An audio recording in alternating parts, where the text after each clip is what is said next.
오늘 우리는 이 디도서 3장 1절부터 7절까지 말씀을 본문으로 상속자다운 삶을 살자라는 제목을 가지고 함께 말씀 나누도록 하겠습니다.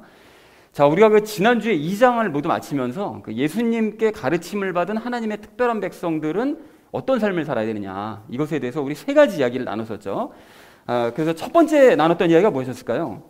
세상의 정욕을 거부하자. 네, 그렇습니다. 우리 그리스도인들은, 하나님의 특별한 백성들은 세상의 정욕을 거부해야 되는데, 그걸 이제 예를 들었던 것이 그 위에 기록되어 있는 배양하는 것과 이 도둑질하는 것, 그것을 가지고 예를 들었었죠. 그래서 자신을 높이는 마음 때문에 사실은 사람들이 이제 대항을 하고, 또 자기만 위하는 마음 때문에 남의 것을 이제 도둑질한다. 그런데 세상은 또 그렇게 살라고 가르치죠. 남의 것 빼앗고 너만을 위해 살아라, 이렇게 가르치는데, 그러나 우리는 그러지 말고 반대로 낮춰야 된다. 왜냐하면 예수님께서 그렇게 사셨기 때문이라는 것이죠. 그리고 또한 그래서 바울과 스데반도 이제 그러한 삶을 살아갔다라는 얘기를 나눴고요. 그리고 빼앗지 말고 우리가 도리어 나눠줘야 된다는 얘기를 할 때는 그 불의한 청지기 비유를 예를 들어서 함께 우리 살펴봤습니다. 그래서 그 청지기가 그랬던 것처럼 나 자신의 이제 비천함을 깨닫고 베풀고 나누는 삶을 사는 것이, 이것이 참된 이제 그리스도인의 삶이다라는 것을 첫 번째로 나눴습니다. 자, 그런가 하면 우리 두 번째로 나눴던 이야기가 무엇이었을까요?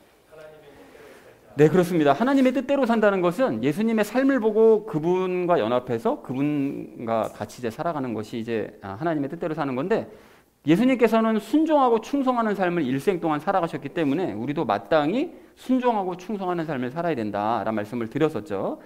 자, 그래서 예를 들었던 것이 그 대언자들이 어떻게 순종하고 어떻게 충성했느냐라는 얘기를 우리 나누면서 그 이사야와 에스겔의 경우를 우리가 예를 들어서 함께 이야기 나눴습니다. 그래서 그리스도인에게는, 예수님과 연합하지도 않은 사람들에게 그런 충성을 요구하셨다면 예수님과 연합한 우리에게는 더 큰 충성, 더 큰 순종을 우리에게 요구하시는데, 그렇다고 해서 우리가 무조건 걱정하고 두려워야 되느냐, 그건 아니고 믿음의 분량에 따라서 서로 다른 순종을 요구하시기 때문에 우리가 내 삶에 놓여져 있는 작은 것들, 그 한 가지 하나님께서 요구하시는 것들을 한 가지씩 순종해 나가는 삶을 살아가자라는 얘기를 두 번째로 나눴습니다. 자, 그런가 하면 마지막 세 번째로 나눴던 말씀이 무엇이었을까요? 네, 그렇습니다. 그래서 방금 위에서 우리가 두 가지 나눴던 것이요, 그 세상의 그런 정욕을 거부하고 하나님의 뜻대로 살아가는 이런 삶을 살다 보면 새 예루살렘과 예수님의 재림을 더욱 사모할 수밖에 없는데, 이게 왜 그런 건가 하면, 우리가 세상의 정욕을 거부하고 하나님의 뜻대로 살아가면 세상 사람들은 우리를 우습게 보고 더 우리 것을 빼앗아가고 더 우리를 낮게 보고 더 핍박합니다. 더 어렵게 만들죠. 그러다 보니까 우리가 더 예수님께서 공의의 심판을 내려주실 그 재림을 사모하게 되고, 할 일을 다 마친 우리가 들어가야 될 곳 새 예루살렘은 더욱 사모하게 된다라는 얘기를 우리 마지막 세 번째로 함께 나눴습니다. 자, 그래서 사랑하는 우리 나눔 믿는 교회 성도님들 모두는 세상의 정욕을 거부하시고 하나님의 뜻대로 살아가시는 삶을 사시기 바랍니다. 그렇게 하셔서 더더욱 예수님의 재림과 새 예루살렘을 사모해 가시는 저와 여러분 되어지시기를 다시 한번 주님의 이름으로 간절히 축원드립니다. 지난주는 그리스도인이 추구해야 될 삶에 대해서 이제 말씀을 우리가 나눴다면, 이번 주는 옛습관을 버리는 방법에 대해서 이제 말씀을 하고 계십니다. 자, 그래서 오늘 전체 주제를 이렇게 잡았는데요, 상속자다운 삶을 살자라는 것을 이 주제로 각절 말씀 나누도록 하겠습니다. 먼저 1절 말씀 우리 함께 읽도록 하겠습니다.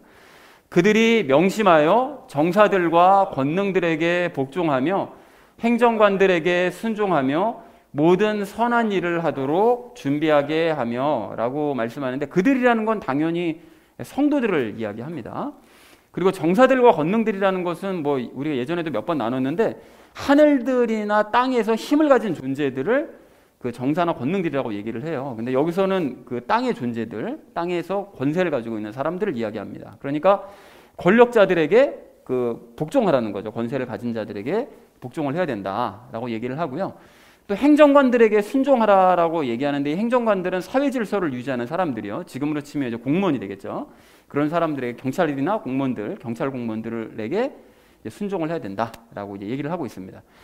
자, 그래서 사실은 이런 말씀을 로마서 13장 1절 또 2절 또 디모데전서 2장 2절 등에서도 이런 얘기를 나눴어요. 그러니까 권세에게 순종해라. 모든 권세는 하나님께로부터 나지 않은 것이 없다. 그러니까 그들에게 순종해야 된다, 이런 얘기를 했는데, 이런 말씀들이 조금 우리의 마음을 좀 불편하게 만드는 경향이 있잖아요. 그래서 그럼 무조건 다 순종을 해야 되느냐라고 생각해서, 과거 그 7, 80년대 한참 그 사회 뭐 시민운동 일어나고 있을 때는 무조건 순종해야 된다 그래서 교회가 다 권력 편에 붙고 막 이랬었거든요. 근데 그런 의미는 아닙니다. 우리가 분별하셔야 될 것은 예수님의 뜻에 어긋나지 않는 범위 내에서의 순종을 얘기하는 거예요. 만약에 예수님의 뜻이 불의한 그런 일을 하는데도 우리는 그거에 순종해야 되라고 하면 이건 잘못된 것이죠. 하나님의 뜻에 어긋나는 것이기 때문에 그럴 때는 우리가 마땅히 순종하지 않을 수 있다는 사실을 확인하시면 좋을 것 같습니다.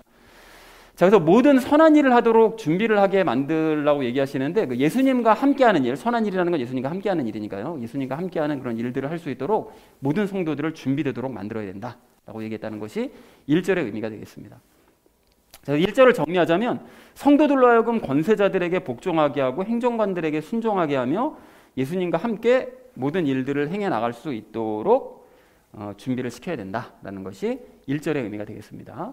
자, 이어진 2절 말씀 우리 함께 읽도록 하겠습니다. 아무도 비방하지 말며 말다툼하는 자가 되지 말며 오직 부드러우며 모든 사람에게 온전히 온유함을 보이게 하라 라고 말씀합니다. 이 말씀을 쭉 보셔서 아시겠지만 말씀이 모두와 이제 충돌 없이 원만히 지내라는 그런 말씀입니다. 그러면 왜 그래야 되느냐? 그리스도인들은 왜 그래야 되는가 하면 그리스도인은 예수님과 함께하는 삶을 보여주고 그 삶을 모두에게 전해야 되니까요. 그러니까 사람들이랑 막 다투고 막 까칠하고 뭐 이런 식으로 생활을 하면 다른 사람들이 그 삶을 보고 야, 그리스도인은 원래 이런 거야? 싶으니까 이제 복음을 안 받아들일 수 있잖아요. 그러니까 모든 사람들과 원만히 지낼 수 있도록 행해야 된다라고 얘기하시고 계십니다. 자, 그런데 마지막 요 부분을 좀 주목하실 필요가 있는데요. 온전히 온유함을 보이라는 것은 이제 예수님께 온전히 통제를 받으라는 것이죠. 예수님께 온전히 통제를 받아서 이제 위와 같은 모습들을 보여주도록 해야 된다. 그러니까 여기서 비방하지 말고 말다툼하는 자가 되지 말고 부드럽고 하는 이 모든 것들은 예수님께 통제받음으로써 이런 모습들이 나타나야 된다라고 얘기를 하고 있습니다. 그래서 2절을 이렇게 정리해 볼 수 있겠는데요. 아무도 비방하지 말고 말다툼하지 말며 부드럽고 모든 사람에게 예수님께 통제받는 모습을 보여주도록 해라 라는 것이 2절의 의미가 되겠습니다. 자, 이어진 3절 말씀 우리 함께 읽도록 하겠습니다. 우리도 한때는 어리석고 불순종하며 속임을 당하고 여러 가지 정욕과 쾌락을 섬기며 악의와 시기 가운데 살고 증오하며 서로 미워하였으나 라고 말씀하는데 여기 한때라는 것은 구원받지 못했던 과거를 얘기하는 것이죠. 구원받은 이후에는 이런 삶을 안 살고 구원받기 전에는 이런 삶을 살았었다는 거예요. 그래서 불순종한다는 것은 이제 앞에서 권세 있는 자들과 행정관들 이런 사람들에게 무조건 불순종하고 뭐 주인에게도 불순종하고 다른 사람에게도 불순종하고 뭐 이런 식의 삶을 살아왔었다는 거죠. 속임을 당했다는 것은 이 진리가 아닌 것들로 속임을 당하고요. 때로는 뭐 그런 불의한 지도자들에게 속임도 당하고요. 여러 가지 그 진리가 없으니까 말씀이 없으니까 속임을 당할 수밖에 없는 것이죠. 그리고 정욕과 쾌락을 섬겼다라는 것은 이제 육신의 만족을 위해서 살았고 그리고 악의와 시기, 증오와 미움 그러니까 이런 삶을 이런 마음을 가지고 사는 가운데 살았다는 것이죠. 자, 그런데 이 모든 의지와 감정들이요. 그러니까 가령 뭐 불순종하는 건 의지겠고 뭐 어떤 여기서 뭐 악의와 시기 같은 이런 뭐 증오나 미워함 이런 것들이 감정이 될 수 있겠는데 이 모든 것들은 세상 왕국에 사실은 욕심을 내고 미련을 가졌기 때문에 그래서 결과적으로 나타났던 열매들입니다.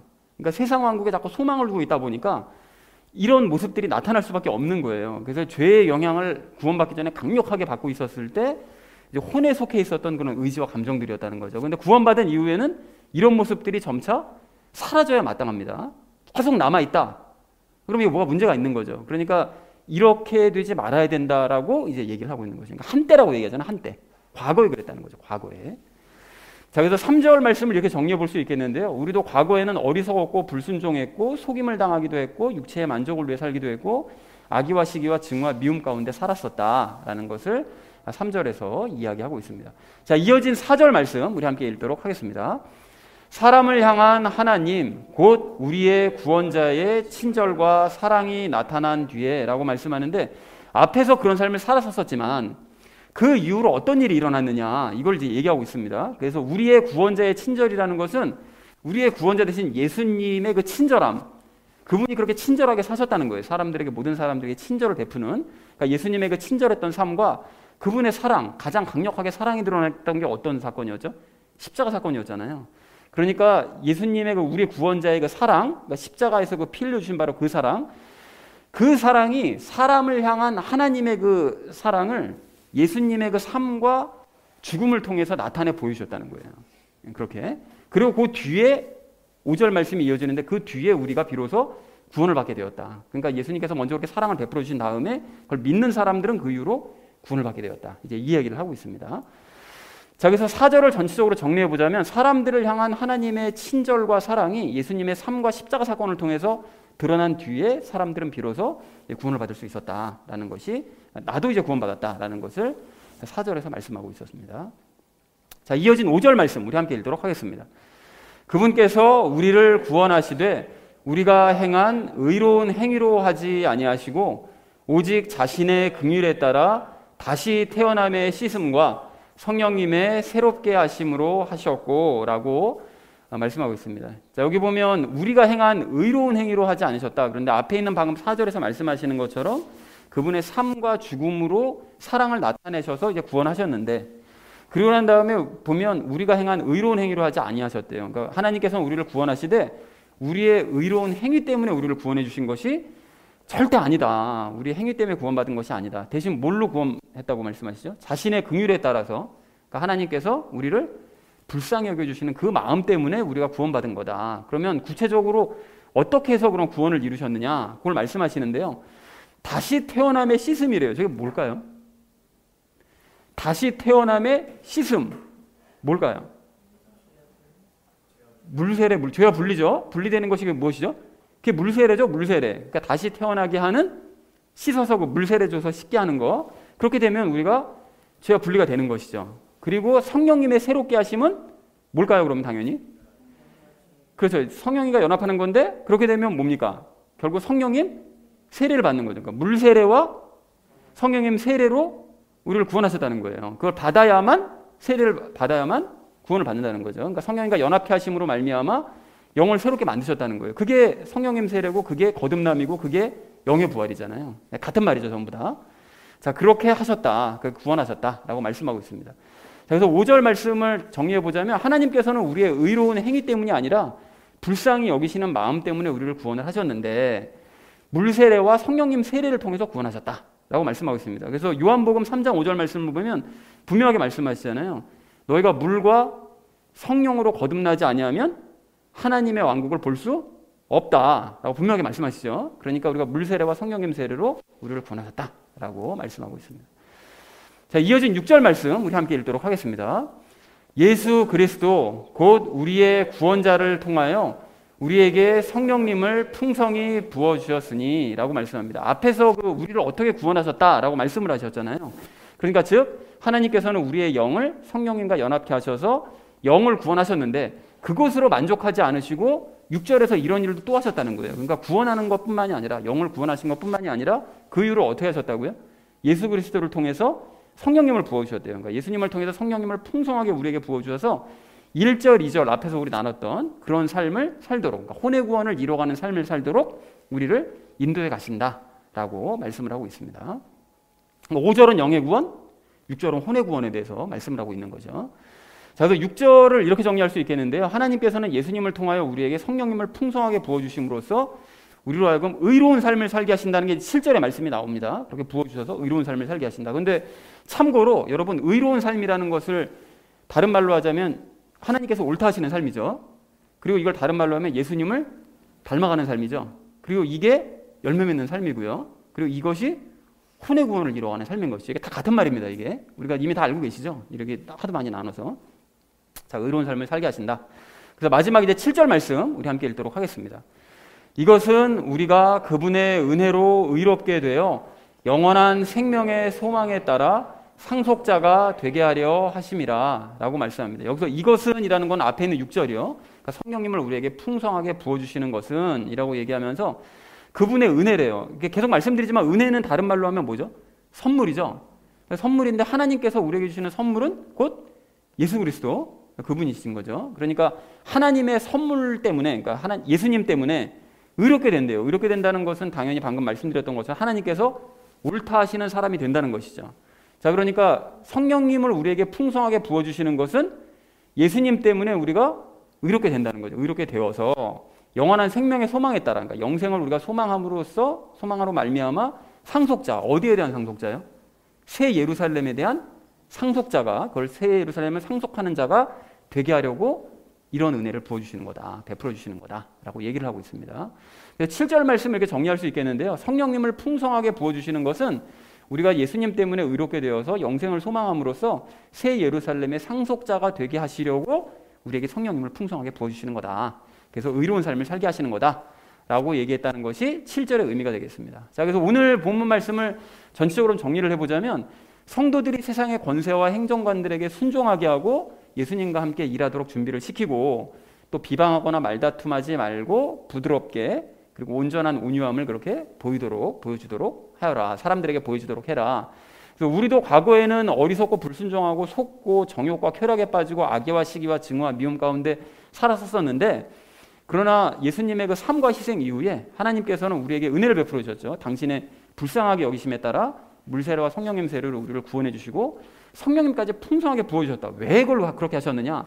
구원하시고 우리에게 성령님을 부어주시는 데는 분명한 이유가 있는데 새 예루살렘을 상속받게 하기 위해서, 즉 그 전에 의로운 삶을 살게 함으로써 영생을 소망하게 하고 그래서 새 예루살렘의 상속자가 되게 하시려고 우리를 구원하시고 성령님을 부어주셨다라는 것이 오늘의 말씀이 되겠습니다.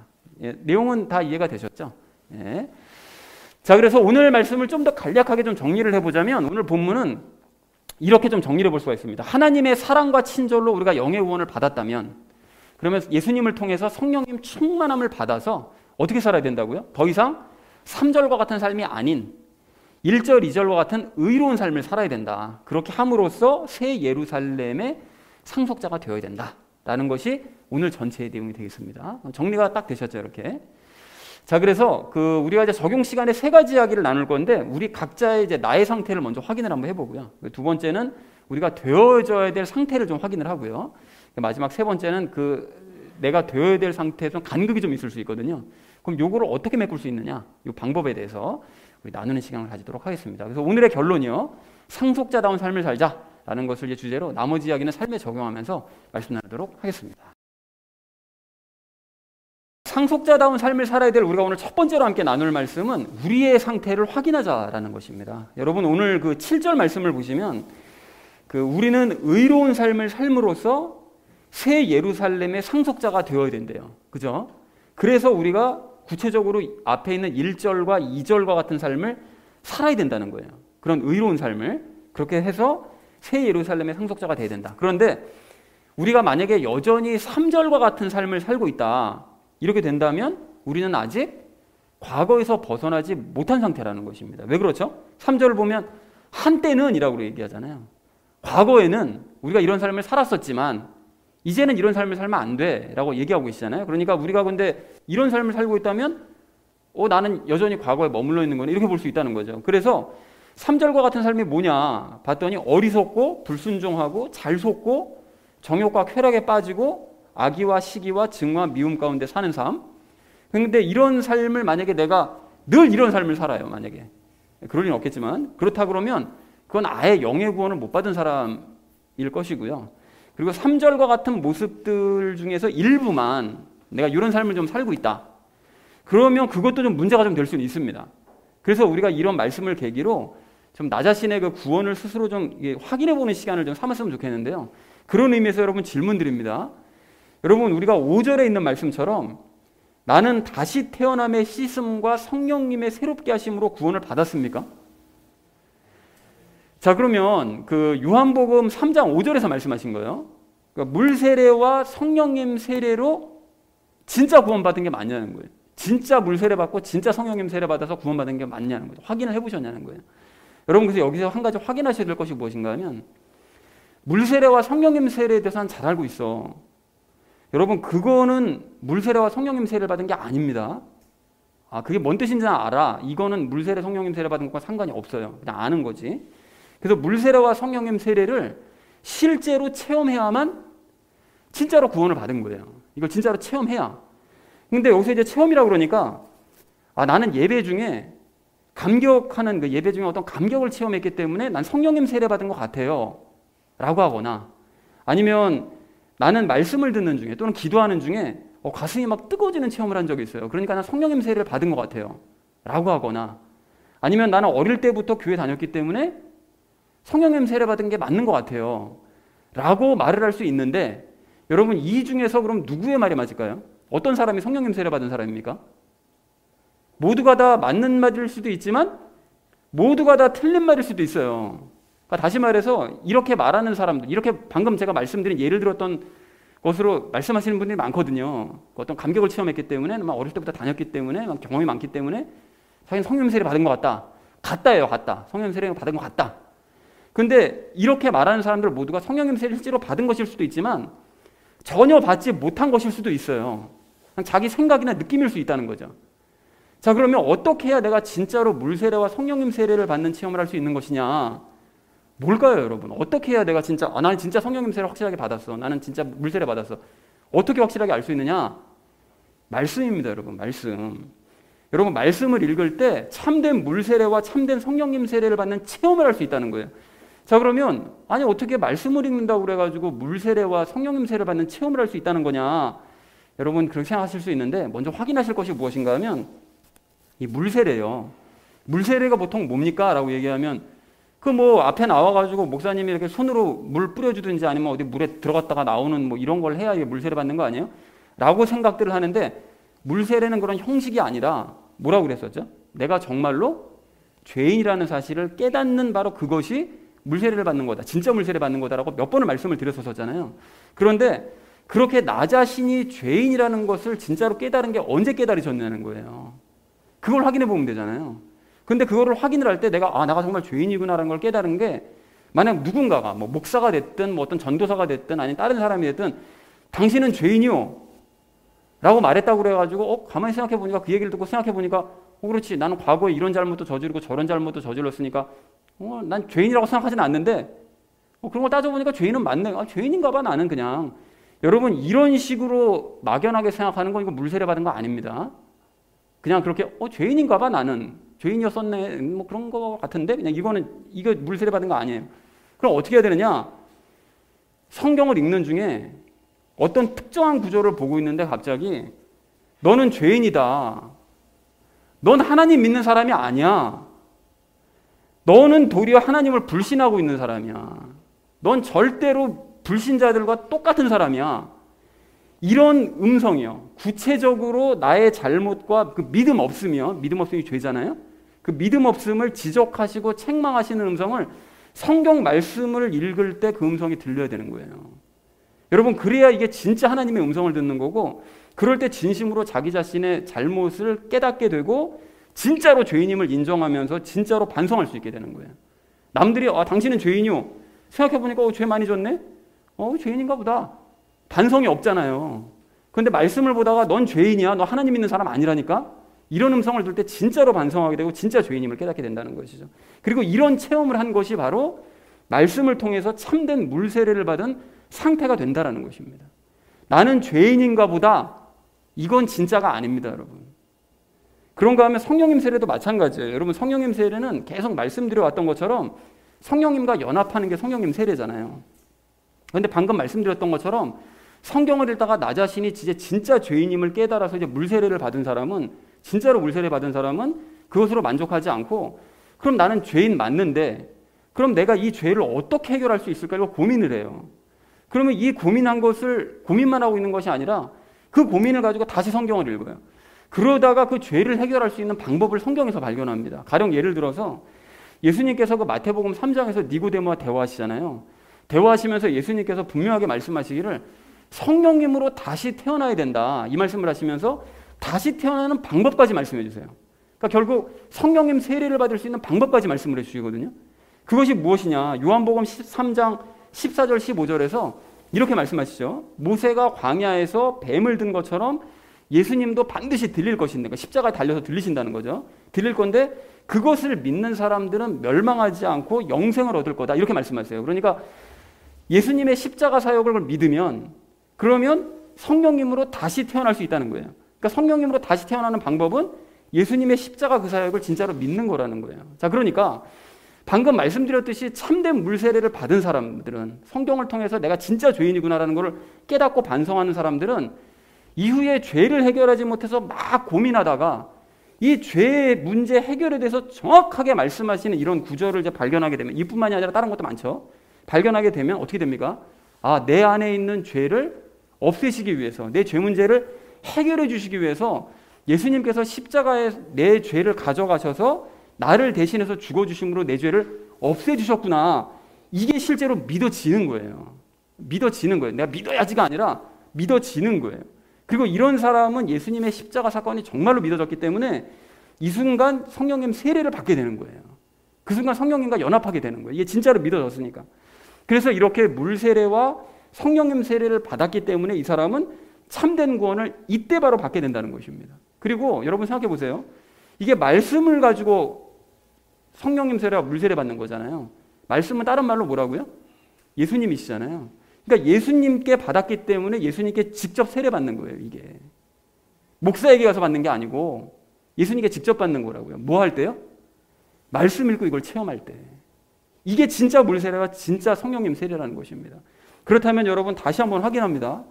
우리는 물 세례와 성령님 세례를 알고만 있습니까? 아니면 성경을 통해서 이것을 체험하셨습니까? 사랑하는 우리 나눔 있는 교회 성도님들 모두는 오늘 본문 말씀을 통해서 진짜 물 세례와 성령님 세례를 받았는지 여러분 확인을 하시되 어떤 느낌이나 지식이나 감정이 아니라 말씀을 통해서 진짜로 믿고 체험하는 여러분 되어지시기를 주님의 이름으로 간절히 축원을 드립니다. 상속자다운 삶을 살아야 될 우리가 오늘 두 번째로 함께 나눌 말씀은 되어야 할 상태를 확인하자는 것입니다. 여러분 오늘 7절에서 말씀하시는 것처럼 우리는 이제 새 예루살렘을 상속할 자답게 살아야 되는데요. 그러니까 구체적으로 오늘 1절과 2절 말씀처럼 우리가 살아야 됩니다. 그런데 마침 오늘 1절을 보면 권력과 행정관들에게 순종을 해야 된다, 복종해야 된다 이런 말씀을 하시니까 좀 다소 정치적이라고 느껴질 수도 있지만 어쨌든 이 부분에 좀 초점을 맞춰서 우리가 좀 나눴으면 좋겠는데요.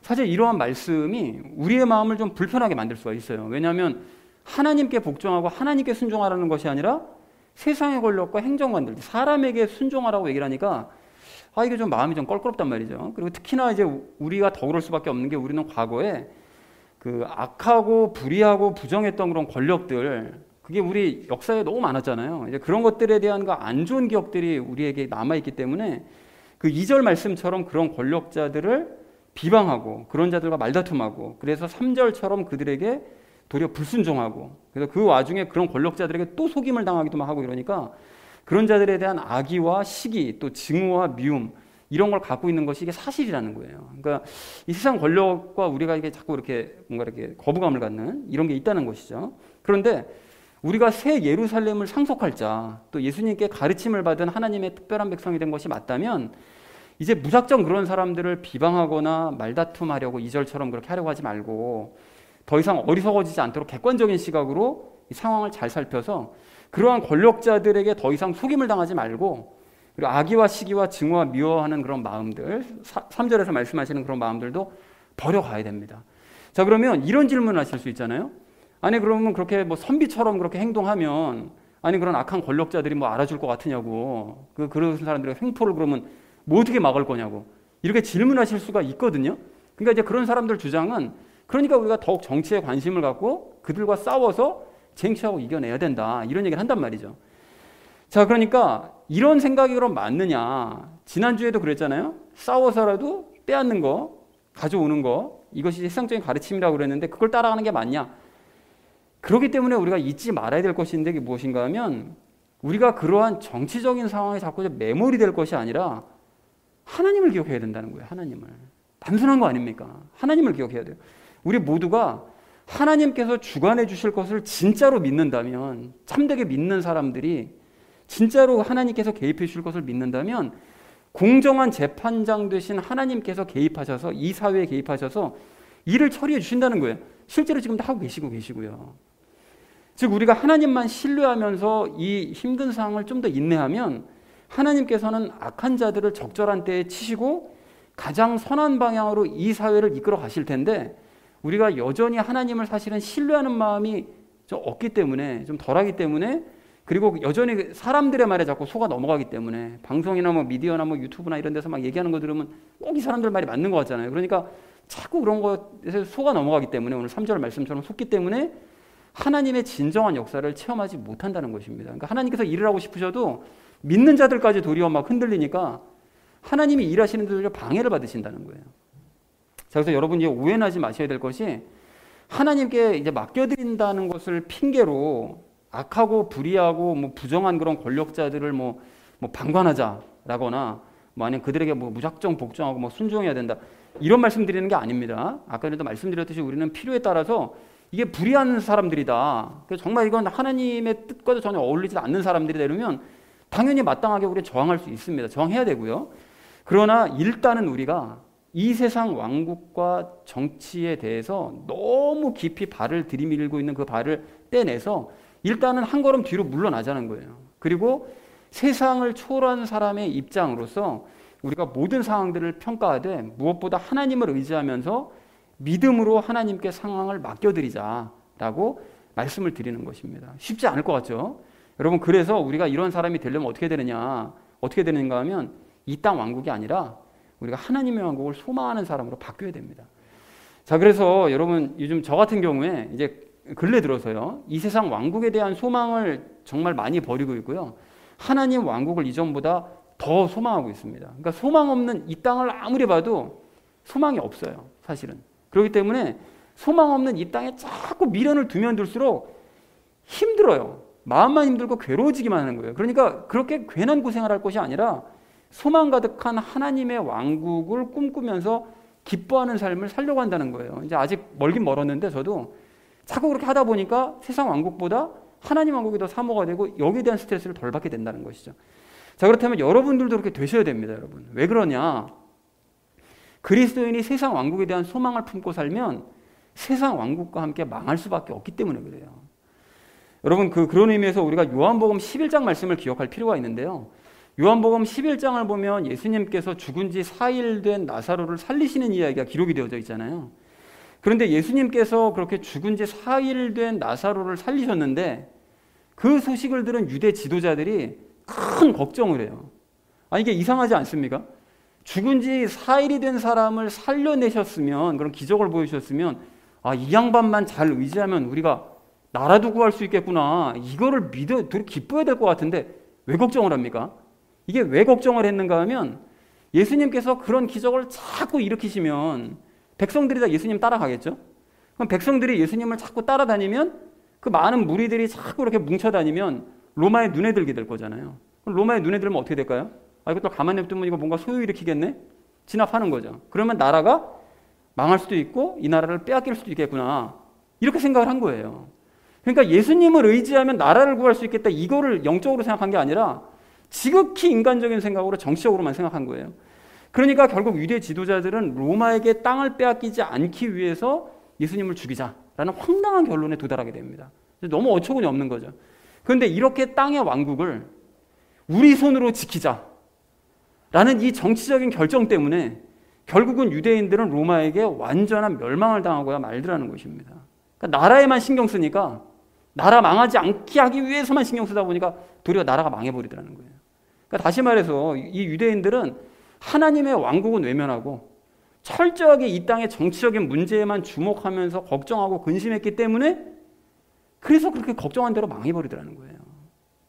자, 그렇다면 우리도 마찬가지입니다, 여러분. 이 지금 개신교인들을 보면 사실 뭐 개신교가 아니죠. 세상 사람들이 얘기하는 것처럼 그 개독교인들이 그런 짓을 하는데 그런 자들이 얼마나 정치적인 사람들이 되었는지는 뭐 말하지 않아도 우리가 잘 아시잖아요. 매스컴에서 한두 번 나온 게 아니니까. 유대 지도자들과는 또 이게 비교가 안 될 정도로 더 정치적이 돼버렸거든요. 지금 이 시대 이 개신교인들이.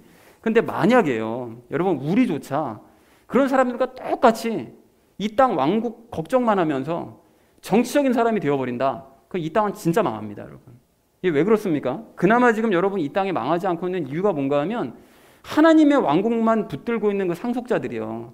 그리고 하나님의 특별한 백성들이 지금 간구하기 때문에 이 땅이 망하지 않고 있는 거거든요. 그 사람들이 다른 믿음을 갖고 있기 때문에. 자, 그러니까 우리는 더더욱 이 나라가 이 땅의 왕국이 어떻게 될까 걱정하거나 염려할 것이 아니라 이 땅 왕국에 대한 소망을 점차 버리기 원합니다. 그건 하나님께서 행하실 거예요. 그럼에도 불구하고 우리가 그래도 안 돼. 이 땅을 어떻게 내버려두고 있냐. 어떻게 무관심하냐.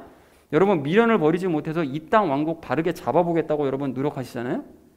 근데 그 노력이 별로 의미가 없을 거예요. 여러분 왜 그런지 한번 들어보십시오. 제가 요즘 그 레미제라블 책을 보고 있거든요. 근데 여러분 잘 아시는 것처럼 프랑스가 1700년대 그 말에 그 대혁명이 일어나잖아요. 그래서 왕정을 뒤집어 엎고 시민들이 이제 봉기가 일어나가지고 전쟁이 일어나는데 그 혁명이 한 번으로 끝나가지고 뭐 프랑스가 뭐 민주화되냐 이런 거 아니거든요. 여러분 잘 아시는 것처럼 이후로 시민들과 왕정이 계속 옥신각신 서로 그냥 정권을 줬다 뺏었다 그냥 계속 왔다 갔다 합니다. 그래서 왕정이 다시 복고가 되기도 하고 다시 시민들이 혁명을 일으켜가지고 또 싸우고 이 싸움을 싸우는 것이 100년이 지나서야 안정이 돼요. 그동안 뭐 좌파 우파까지 막 끼어들고 막 해가지고 그 모든 소요가 끝나고 난 다음에 100년이 지나서 이게 안정이 된다고요. 그런데 여기서 중요한 사실이 뭐냐? 그렇게 수없이 많은 피를 흘려서 정말 수만 명이 죽어 나가서 결국은 시민이 주인이 되는 나라를 프랑스가 만들어냈거든요. 유럽에서. 근데 만들어냈는데 그럼 그 나라가 중요한 건 하나님이시잖아요. 하나님께서 보시기에 가장 합당한 가장 이상적인 나라라고 볼 수 있느냐? 그건 아니라는 거예요. 아쉽지만 하나님께서 보시기에 그 나라는 여전히 이 땅 왕국일 뿐인 거예요. 그러니까 민주주의 운동이 제가 잘못됐다고 말씀드리는 게 아닙니다, 여러분. 제가 말씀드리고 싶은 것은 인간이 이루어가는 이 땅 왕국은 가장 완벽해 보여도 부족할 수밖에 없고 도리어 하나님께서 보시기에 그 왕국은 하나님의 뜻과는 정반대되는 나라가 될 수 있다는 거예요. 하나님이 중요한 거니까요. 왜 그러냐? 이 땅 왕국이 아무리 잘 만들어도 그게 왜 하나님의 뜻과 반대될 수 있느냐? 그 왕국은 믿음으로 세워진 하나님의 왕국이 아니잖아요. 그리고 물세례와 성령님 세례를 받은 사람들이 세운 왕국이 아니잖아요. 그러니까 잘못될 수밖에 없는 거라는 거죠. 자, 그러니까 뭘 할 수 있습니까, 여러분? 이 땅의 왕국을 아름답게 바꿀 생각을 버리고요. 내가 하나님의 왕국에 맞게 아름답게 변화될 생각을 해야 됩니다. 중요한 얘기니까 다시 말씀드릴게요. 이 땅의 왕국을 여러분 아름답게 바꿀 생각을 하면 안 되고요. 내가 하나님의 왕국에 맞게 아름답게 변화돼 가야 된다는 거예요. 그게 중요하다는 거예요. 하나님의 특별한 백성들은 새 예루살렘을 상속한 백성들은 마땅히 그래야만 합니다. 다시 말해서 이제까지 우리가 이 땅에서 배워왔던 그런 어떤 가치관과 생각들, 교육받은 것들 여러분 다 버리시고요. 성경을 통해서 새롭게 배우는 하나님의 왕국의 가치관과 생각들과 그 교육 방식대로 완전히 변화되어야 된다는 거예요. 이게 물론 한 번에 변화될 수 없겠죠. 서서히라도 계속 변화되어 가야 된다는 거예요. 그래서 새 예루살렘을 상속할 우리가 점차 혼이 변화되어져 와서 이 땅의 왕국은 믿음으로 하나님께 맡겨놓고 우리는 오늘 1절과 2절과 같은 그런 초월한 삶을 살아가되 예수님의 뜻에 맞게 말하고 행동하는 그런 삶을 살아야 된다는 것입니다. 혹시 압니까? 우리가 그런 삶을 열심히 살아가다 보면 하나님께서 우리의 마음에 맞게 세상 왕국도 바꿔주실지 이거 모를 일인 거잖아요. 그러니까 우리가 일단 주목해야 될 점은 그 점이라는 거예요.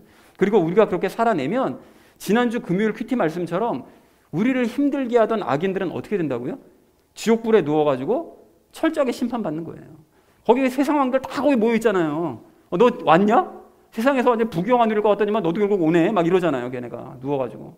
그러니까 그런 일들이 벌어짐으로 우리가 이 땅 왕국은 하나님께 맡기자는 것입니다. 그래서 사랑하는 우리 나눔 있는 교회 성도님들 모두는 오늘 1절과 2절과 같은 그런 초월한 삶을 살아가시기 바랍니다. 그렇게 사시기 위해서 이 땅의 왕국에 대한 소망은 점차 버려가시고 성경 말씀에 따라서 하나님의 왕국만을 사모하고 변화되어 가시기 바랍니다.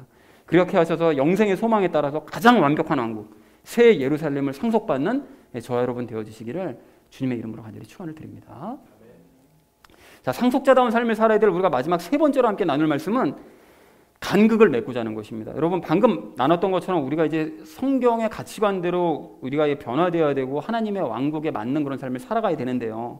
그러니까 즉 1절과 2절과 같은 삶을 살아야 되는데 그런데 내 삶을 이렇게 돌아보면 스스로 이렇게 돌아보면 안타깝게도 1절, 2절 말씀은커녕 도리어 3절과 같은 모습이 종종 나타나서 나와 이 살아가야 될 삶에 큰 간극이 존재한다는 것을 이게 부인할 수 없는 이게 사실이라는 거예요. 자, 그렇다면 여러분 질문이요. 우리는 새 예루살렘을 상속받을 사람들인데 왜 3절과 같은 모습이 나타납니까? 두 가지 경우가 있을 수가 있죠. 하나는 내가 구원받았다고 생각했는데 사실은 구원받지 못했기 때문에 이런 모습이 나타난다. 두 번째는 그럴 때는 어떻게 되죠? 적용 1에서 나눴던 것처럼 물세례와 성령님 세례, 성경을 통해서 물세례, 성령님 세례를 받는 일에 총력을 기울여야 되는 거죠. 그런데 그런 경우가 아니라면 다른 한 경우는 영의 구원은 받은 건 맞는데 그런데 육신에 남아있는 죄 때문에 자꾸 그 죄가 충동질해서 예습관에 따라서 3절과 같은 모습이 나타나는 경우, 이런 경우로 나눠볼 수가 있겠죠. 대부분은 아마 이 후자에 속할 것입니다. 자, 그렇다면 이런 경우에는 어떻게 되느냐? 3절과 같은 옛 습관을 계속해서 버리고 1절과 2절과 같은 모습으로 살아가도록 자꾸 간극을 메꾸고 변화되어 간다는 거예요. 자, 그렇다면 어떻게 해야 우리가 그렇게 변화가 되어 갈 수 있느냐? 그 방법이 6절에 기록되어져 있어요. 여러분 뭐라고 말씀하십니까? 성령님을 풍성히 받아야 된대요. 그래야 7절 말씀처럼 의롭게 되어서 1절과 2절과 같은 삶을 살아갈 수 있다. 이렇게 말씀하신다는 거예요. 자, 그런데 6절에서 여러분 주목할 부분인데 뭐냐? 그렇게 성령님을 풍성하게 받을 때 무엇을 통해서 받는다고 말씀하세요? 예수님을 통해서 받는다고 말씀하시죠? 그러니까 성령님 충만함을 받으려면 예수님을 통해야만 한다는 거예요. 자, 그렇다면 예수님을 통한다는 게 뭔 뜻이냐? 그게 바로 말씀이잖아요. 예수님 말씀이시니까. 결국 말씀을 통해야만 한다는 거예요. 그러니까 말씀을 통해야만 성령님을 풍성하게 부음받을 수 있다는 거예요. 그러면 말씀을 통한다고 해서 어떻게 성령님을 풍성하게 받느냐? 여러분 이것에 대해서 이제 아셔야 되는데, 여러분 성령님으로 풍성히 부음받는다는 거, 그러니까 성령님 충만해진다는 거는 다른 말로 하면 성령님으로 가득해진다는 뜻이잖아요. 충만이 가득해진다는 거니까요.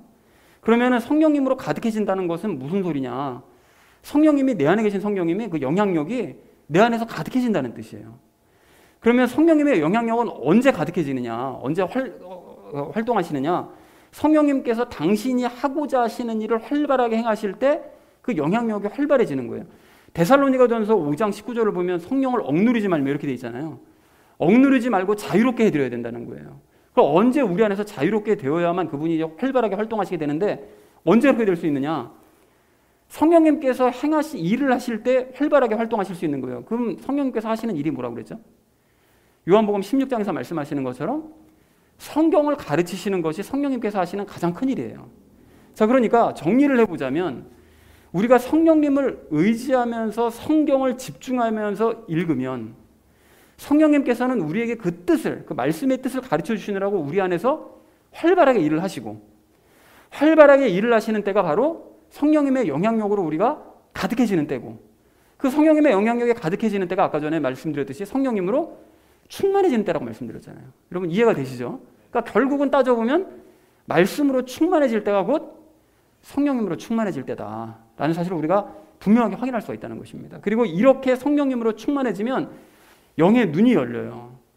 그 전까지는 성경을 봐도 이게 뭔 내용인지도 모르겠고 이게 성경이 앞뒤가 맞지도 않는 말인 것 같고 막 이렇게만 보이다가 성령님으로 충만해지면 영의 눈이 열리는데, 이때 성경에 대한 이 깨달음들과 영적인 지식들이 엄청나게 많아집니다. 그리고 이제까지 머리로만 알고 있었던 것들이 영으로 깨달아지는 역사가 일어나요. 그리고 알고만 있었던 영적인 지식들이 다 연결이 돼요. 여러분 이게 정말 놀라운 사실인데요. 여러분 각자 알고 계시는 영적인 지식들이 은근히 많아요. 근데 이게 왜 이게 능력이 안 발휘지는가 하면 연결이 안 돼서 그래요. 구슬이 서말이라도 꿰어요 보배라면서요. 알고 있는 영적 지식들이 여러분 하나씩 착착 연결되면서 이게 이 뜻이었어? 라고 해서 더 큰 깨달음을 얻게 될 때 사람이 영적으로 엄청 성장을 하거든요. 이게 성령님으로 충만해질 때 이런 일들이 일어난다고요. 그리고 심지어 예수님과 성령님이 내 안에 계신다는 사실도 성령님이 충만할 때 스스로 깨닫게 되는 것이고요. 그리고 각종 기도 응답과 신비한 체험도 다 이때 일어납니다. 성령님으로 충만해질 때, 말씀 충만할 때 이 일이 일어나는 거예요. 그리고 이런 상태가 되면 방금 적용 2에서 나눴던 것처럼 세상 왕국의 가치관과 생각과 교육들이 왜 잘못됐는가가 깨달아지고, 반대로 하나님의 왕국의 가치관과 생각과 교육 방식들이 왜 맞는 것이니까 깨달아지는 거예요. 그리고 성경을 계속해서 읽을 때 오늘 3절처럼 변화되지 않은 나의 모습을 지적하시는 말씀들이 계속해서 눈에 보이게 되고요. 또 1절, 2절 말씀처럼 내가 변화되어져야 될 모습도 성경을 통해서 계속해서 눈에 보이는 거예요. 그리고 5절처럼 아까 전에 말씀드렸듯이 물세례와 성령님 세례에 대한 그 참된 의미가 성령님 충만할 때 깨달아지고 실제로 그걸 체험하는 이런 역사가 또 일어난다는 거죠. 자, 그리고 이러한 것들을 보지도 듣지도 메꾸려고도 하지 않았던 유대 지도자들의 그 최후가 어떻게 됐는가가 눈에 보이고요. 반대로 이런 간극을 메꾸기 위해서 일평생 동안을 의롭게 살아갔었던 우리 선배들, 그리스도인들이 어떤 아름다운 결과를 맞이했는지가 우리 눈에 보이게 된다는 것입니다. 그러니까 이렇게 성령님으로 충만해질 때 말씀을 통해서 나 자신이 깎여나가고 다듬어지고 삶의 모습이 점차 뒤집어지게 된다는 거예요. 그렇게 되면 오늘 1절, 2절과 3절 사이에 존재하던 그 간극이 점차 메꿔지는 역사가 일어난다는 것입니다. 그래서 사랑하는 우리 나눔 있는 교회 성도님들 모두는 성령님 충만함을 받으셔서 오늘 1절과 2절과 같은 의로운 삶을 살아내시기 바랍니다. 그리고 성령님 충만해지시기 위해서는 늘 말씀으로 충만한 삶을 살아가시기 바랍니다. 그렇게 하셔서 새 예루살렘의 상속자로서의 자격을 갖추시는 저와 여러분 되어지시기를 주님의 이름으로 간절히 축원을 드립니다. 상속자다운 삶을 살자라는 것을 주제로 말씀 나눴는데, 첫 번째로 나눴던 말씀이 우리의 상태를 확인하자라고 나눴었죠. 그래서 다시 태어남의 씻음은 뭐라고 말씀드렸었죠? 물세례를 의미한다. 그리고 성령님의 새롭게 하심은 성령님 세례를 의미한다라고 이제 말씀을 드렸었죠. 자, 그리고 물세례와 성령님 세례를 받았는지를 확인을 하려면 뭐를 통해서 확인을 해야만 한다? 말씀을 통해서만 확인을 해야 된다. 성경을 통해서만 확인을 해야 된다.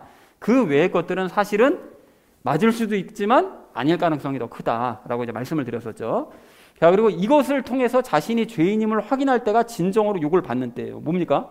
일단은 말씀을 통해서 자신이 진짜 죄인이라는 사실을 확인할 때가 진정으로 뭐를 받는 때라고요? 물세례를 받는 때다. 바로 그때가. 그리고 이거를 통해서 십자가 사건을 믿을 때가 내 죄 문제를 해결받는 때고, 그때가 진정으로 욕을 받는 때다. 뭡니까? 이것도 역시 말씀을 통해서 십자가 사건 믿을 때 죄 문제 해결받는 거고, 진정으로 이때가 뭘 받는 거라고요? 성령님 세례 받는 거다. 이게 요한복음 3장에 나온 대로 십자가 사건을 진짜로 믿으면 성령님 세례 받는다라고 말씀하셨으니까요. 자, 우리 두 번째로 우리 나눴던 말씀이 되어야 될 상태를 확인하자라고 말씀을 드렸습니다. 3절과 같은 삶을 버리고 우리가 1, 2절과 같은 삶을 살아야 되는데, 그러려면 이 왕국이 아닌 이 왕국을 소망해야 된다. 어디 왕국이에요? 이 땅의 왕국. 땅의 왕국이 아닌 어디 왕국이요? 하늘의 왕국 또는 하나님의 왕국만을 우리가 소망을 해야 된다. 그래야 저런 삶을 살아갈 수 있다. 그래서 유대인들은 땅의 왕국만을 소망하다가 어떻게 했다고요? 전부 다? 멸망해버렸어요. 땅의 왕국이 그렇게 소중한 거예요. 그 사람들은. 이 땅에 어떻게든 이게 살아남아야 되는 거예요. 그러니까 망하잖아요. 그러니까 하나님의 왕국을 바라봤던 그리스도인들은 하늘의 왕국에서 사는데, 땅의 왕국만 바라보는 사람은 땅과 함께 망하는 것이죠. 그러니까 우리가 이런 삶을 거부해야 된다는 걸 분명하게 알 수가 있습니다. 자, 그래서 훌륭한 땅의 왕국을 세워놔도 중요한 건 하나님의 왕국과는 거리가 멀 수 있어요. 왜냐하면 믿는 사람이 세운 왕국이 아니니까. 그럴 수밖에 없다는 사실을 마음에 담아야 되는 거죠. 그래서 땅의 왕국을 이렇게 시키려고 노력하지 말고 하늘의 왕국에 맞게 내가 이게 되어야 된다. 뭡니까? 땅의 왕국을 변화시키려고 노력할 것이 아니라 하늘의 왕국에 맞게 내가 변화되어야 된다라는 사실이 너무나 분명한 사실이라는 거죠. 자, 그래서 마지막 세 번째로 우리 나눴던 말씀이 간극을 메꾸자고 그랬죠. 영의 구원을 받아도 육신의 하면 뭐 때문에? 죄 때문에 3절과 같은 모습이 나타날 수가 있는데, 그래서 우리는 그러한 과거에 이거를 버리고 옛 습관을 버리고 그리고 1, 2절과 같은 의로운 삶을 살아내야 된다. 그러한 의로운 삶을 살려면 이것으로 풍성하게 부음을 받아야 돼요. 성령님으로 풍성하게 부음을 받아야 된다. 근데 성령님으로 부음받는, 성령님 충만한 곳, 무슨 충만이라고요? 말씀 충만이다. 이거는 아주 주지의 사실. 이거를 모르는 사람이 엄청 많아요. 뭐 기도만 해야 성령님 충만을 받는 줄 알아요. 아닙니다, 여러분. 말씀이 충만해야 성령님 충만 받는 거예요. 말씀 없이는 절대로 성령님 충만해지지 않습니다. 자, 그리고 말씀 충만할 때 혼이 변화되고 삶이 뒤바뀌어서 삶의 간격이 메꿔질 수 있다라는 사실을 우리가 함께 나눴습니다. 자, 그래서 사랑하는 우리 나눔 있는 교회 성도님들 모두는 말씀을 통해서 물세례와 성령님 세례 받으셨는지를 확인하시기 바랍니다. 그래서 이 땅의 왕국이 아닌 하나님의 왕국만을 사모하시되 말씀 충만, 성령님 충만하셔서 새 예루살렘 상속자답게 살아가는 저와 여러분 되어주시기를 주님의 이름으로 간절히 축원드립니다.